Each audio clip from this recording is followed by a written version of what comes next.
విశ్వ కథోలిక శ్రీసభ కాపరి జగద్గురువులు ఫ్రాన్సిస్ పాపు గారి యొక్క మరణం ప్రపంచవ్యాప్తంగా ఉన్న క్రైస్తవ లోకాన్ని శోకసంద్రంలో ముంచింది.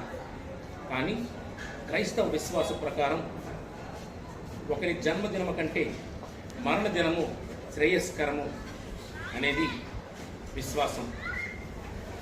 ఫ్రాన్సిస్ పాపు గారు దైవ సాన్నిధ్యంలో ఉన్నారనేది ప్రతి ఒక్క క్రైస్తవుని యొక్క విశ్వాసం. భౌతికంగా మన ముందు లేరనే బాధే కానీ ఫ్రాన్సిస్ పాపు గారు మనం చూపించినటువంటి మార్గం చాలా విలువైనది.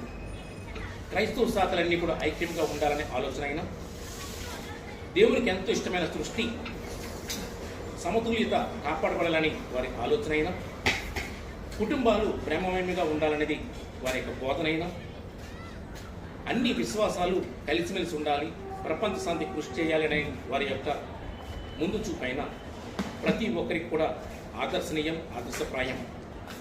మరి ఇటువంటి సమున్నత విలువలున్న పాపు గారు సినడ్ అండ్ సినడాలిటీ ప్రారంభించి శ్రీసభ ఆలకించే శ్రీసభగా ఉండాలని, శ్రీసభ అందరితో నడిచే శ్రీసభగా ఉండాలని దృఢ సంకల్పంతో డాక్యుమెంట్ తయారు చేస్తున్న సమయంలో పరమపదించడం క్రైస్తవ లోకానికి చాలా బాధాకరం.